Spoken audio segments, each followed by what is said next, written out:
ഇന്നത്തെ വീഡിയോ എന്ന് പറയുന്നത് പ്രത്യേകിച്ച് ഒരു റിവ്യൂ വീഡിയോ കാര്യങ്ങളൊന്നുമല്ല. ഇന്ന് ചെറുതായിട്ടൊരു ഇൻഫർമേറ്റീവ് വീഡിയോ ആണെന്ന് വേണേൽ പറയാം. വേറെ പ്രത്യേകിച്ചൊന്നുമില്ല.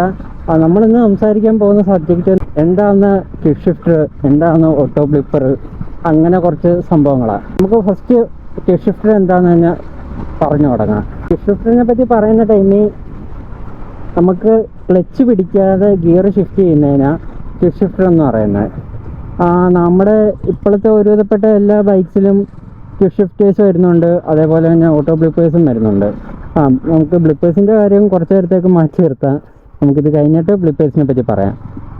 ഷിഫ്റ്റേഴ്സിനെ പറ്റി തന്നെ പറയാം. ക്ലച്ച് പിടിക്കാതെ നമ്മൾ അപ്പ് ഷിഫ്റ്റ് ചെയ്യുന്നതിനാണ് ക്വിക്ക് ഷിഫ്റ്റർ എന്ന് പറയുന്നത്. അതിൻ്റെ ഒരു സംഭവം എന്ന് വെച്ചാൽ ചെറിയൊരു സെൻസറും കാര്യങ്ങളും നമ്മുടെ ഗിയർ ബോക്സിൻ്റെ അവിടെ കാണും. എന്നുവെച്ചാൽ നമ്മുടെ ഗിയർ ലിവറില്ലേ, അതിനകത്ത് ഇങ്ങനെ കാണും. അത് നമ്മൾ ഷിഫ്റ്റ് ചെയ്യാൻ പോകുന്ന ടൈമിലാണെങ്കിൽ നമ്മുടെ ഗിയർ ബോക്സ് അത് മനസ്സിലാക്കിയിട്ട് ജസ്റ്റ് ഒരു മില്ലി സെക്കൻഡ് നേരത്തേക്കാണ് ഈ സംഭവമൊക്കെ നടന്നുകൊണ്ടിരിക്കുന്നത്. കുറച്ച് നേരത്തേക്കാണെങ്കിൽ വണ്ടിയുടെ ലോഡൊന്ന് കുറയ്ക്കും. അപ്പോഴത്തേക്ക് ആ ടൈം കൊണ്ടാണ് നമ്മൾ ഷിഫ്റ്റ് ചെയ്യുന്നത്. ഇതിനകത്ത് ക്വിക്ക് ഷിഫ്റ്റർ ഇല്ല, എന്നാലും ഞാൻ ഇതിനകത്ത് കാണിച്ചു തരാം. ഇതിനകത്ത് നമുക്ക് ചെയ്യാൻ പറ്റുന്നതാണ്. ക്വിക്ക് ഷിഫ്റ്റർ ഇല്ലാത്ത വണ്ടിയിലും നമുക്ക് ചെയ്യാൻ പറ്റും. അത്യാവശ്യം നല്ലൊരു RPM നമ്മൾ വണ്ടി കൊണ്ടുവരിക. വണ്ടി കൈ കുറയ്ക്കേണ്ടതായിട്ടുണ്ട്. അത്യാവശ്യം നല്ലൊരു RPM കൊണ്ടുവരിക. ജസ്റ്റ് ഒന്ന് ഡിപ്പ് ചെയ്യുക. കണ്ടില്ല, വണ്ടി പോലും അറിഞ്ഞിട്ടില്ല നമ്മൾ ഷിഫ്റ്റ് ചെയ്ത കാര്യം. അങ്ങനെയാണ് നമ്മൾ ക്വിക്ക് ഷിഫ്റ്റർ ഇല്ലാത്ത വണ്ടിക്കകത്ത് ചെയ്യേണ്ടത്. നമ്മൾ ക്വിക്ക് ഷിഫ്റ്റർ ഉള്ള വണ്ടിക്കകത്ത് ചെയ്യുമ്പോൾ നമ്മൾ ഇതേപോലെ ജസ്റ്റ് ഒന്ന് ഡിപ്പ് ചെയ്യേണ്ട ആവശ്യമൊന്നുമില്ല. അതിൽ തന്നെ ഒരു സെൻസറും കാര്യങ്ങളൊക്കെ ഉണ്ട്. അതാണ് ഞാൻ പറഞ്ഞ ആ സെൻസർ ECUലേക്ക് ഒരു ഇൻഫർമേഷൻ കൊടുക്കും. ഗിയർ ഷിഫ്റ്റ് ചെയ്യാൻ പോവുക, അപ്പം കുറച്ച് നേരത്തേക്ക് ഫ്യൂവലൊന്ന് കട്ട് ചെയ്യും. അപ്പം നമുക്ക് ആ നേരം കൊണ്ടാണ് നമ്മൾ ഷിഫ്റ്റിങ് നടക്കുന്നത്. നിങ്ങൾക്ക് ഇത് മനസ്സിലായെന്ന് ഞാൻ വിചാരിക്കുന്നത്. ഇനി നമുക്ക് ബ്ലിപ്പേഴ്സ് എന്താണെന്ന് നോക്കാം. ആദ്യം തന്നെ ഞാൻ ബ്ലിപ്പർ എന്തിനു യൂസ് ചെയ്യുന്നതെന്ന് പറഞ്ഞുതരാം. ക്ലച്ച് പിടിക്കാതെ തന്നെ നമുക്ക് ഡൗൺ ഷിഫ്റ്റ് ചെയ്യാൻ വേണ്ടിയിട്ടാണ് ബ്ലിപ്പേഴ്സ് യൂസ് ചെയ്യുന്നത്. ചെയിൻ കുറച്ച് ടൈറ്റ് ആട്ടോ.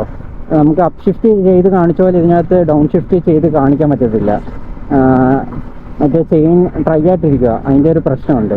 അതുകൊണ്ടാണ്, വേറെ ഒന്നുമല്ല. ഇതിനായിട്ട് യൂസ് ചെയ്യുന്നതെന്ന് വെച്ചാൽ നമ്മുടെ ട്രാക്കിലാണ്. എന്ന് വെച്ചാൽ നമ്മൾ ക്ലച്ച് പിടിച്ചിട്ട് ഗിയർ ഡൗൺ ചെയ്യുന്നതെന്ന് വെച്ചാൽ ചെറിയൊരു ടൈമിൻ്റെ വ്യത്യാസമുണ്ട്. എന്നുവെച്ചാൽ അങ്ങനെ വലിയ മാരകമായിട്ടുള്ള ടൈമിൻ്റെ വ്യത്യാസമൊന്നുമില്ല, ചെറിയ ഒരു ടൈമിൻ്റെ വ്യത്യാസമുണ്ട്. പക്ഷെ നമ്മളത് ട്രാക്ക് ഓടിക്കുന്ന ടൈമിൽ ആ ഒരു മില്ലി സെക്കൻഡ് വരെ നമുക്ക് ഇമ്പോർട്ടൻ്റാണ്. അതുകൊണ്ടാണ് നമ്മൾ ക്വിക്ക് ഷിഫ്റ്റേഴ്സും ഓട്ടോ ബ്ലിപ്പേഴ്സും ഒക്കെ നമ്മൾ യൂസ് ചെയ്യുന്നത്. ഇപ്പോൾ ഇറങ്ങിക്കൊണ്ടിരിക്കുന്ന ഒരുവിധപ്പെട്ട എല്ലാ ബൈക്സിലും ഈ ഫീച്ചേഴ്സൊക്കെ ഉണ്ട് കേട്ടോ. നമ്മുടെ RTR 310 നമ്മുടെ 390-ക്കകത്തുണ്ട്, പിന്നെ നമ്മുടെ ഡ്യൂക്ക് 250-ക്കകത്തുണ്ട്. ഒരുവിധപ്പെട്ട എല്ലാ ബൈക്സിനകത്തും ഇപ്പോൾ വരുന്നുണ്ട് ഈ ഫീച്ചേഴ്സ് എല്ലാം. ഇതിപ്പോൾ നമുക്ക് റൈഡ് ചെയ്യുന്ന ടൈമിലും ഭയങ്കര യൂസ് ആവുന്ന ഒരു ഫീച്ചറാണ് കേട്ടോ. ഇത് ട്രാക്ക് മാത്രം യൂസ് ചെയ്യണമെന്ന് നിർബന്ധമൊന്നുമില്ല, നമുക്ക് എപ്പോൾ എവിടെ വേണമെങ്കിലും യൂസ് ചെയ്യാം. റൈഡ് ചെയ്യുമ്പോൾ ഉള്ള ഒരു എഫേർട്ട് കുറയ്ക്കാൻ വേണ്ടിയിട്ടാണ് ഇതേപോലുള്ള കുറേ ഫീച്ചേഴ്സൊക്കെ കൊണ്ടുവരുന്നത്. ഞാൻ പറഞ്ഞില്ലേ, നമുക്കിത് ഈ എക്യുപ്മെൻ്റ് ഒന്നും ഇല്ലാത്ത ഇതേപോലുള്ള ബൈക്സിനകത്ത് നമുക്ക് ചെയ്യാൻ പറ്റും. ഞാൻ നേരത്തെ അപ്പ് ഷിഫ്റ്റ് ചെയ്ത് കാണിച്ചില്ലേ, ഡൗൺ ഷിഫ്റ്റ് ചെയ്ത് കാണിക്കാത്തതിൻ്റെ കാരണം എന്ന് വെച്ചാൽ ഞാൻ നേരത്തെ പറഞ്ഞില്ലേ, ചെയിൻ ഡ്രൈ ആയിട്ടിരിക്കുക. ഒന്നാമത് ചെയിൻ നല്ല ടൈറ്റുമാണ്. ഡൗൺ ഷിഫ്റ്റ് ചെയ്യുമ്പോൾ ഭയങ്കര ഷോക്കുമായിരിക്കും, നല്ലൊരു ജെർക്കും കാര്യങ്ങളൊക്കെ തോന്നും. അതുകൊണ്ടാണ്. നിങ്ങൾക്ക് ചെറിയൊരു വീഡിയോ നിങ്ങൾക്ക് ഉപകാരപ്പെട്ടെന്ന് തോന്നുന്നു. വീഡിയോ ഇഷ്ടപ്പെട്ട് കഴിഞ്ഞാൽ ലൈക്ക് ചെയ്യുക, ഷെയർ ചെയ്യുക, സബ്സ്ക്രൈബ് ചെയ്യുക.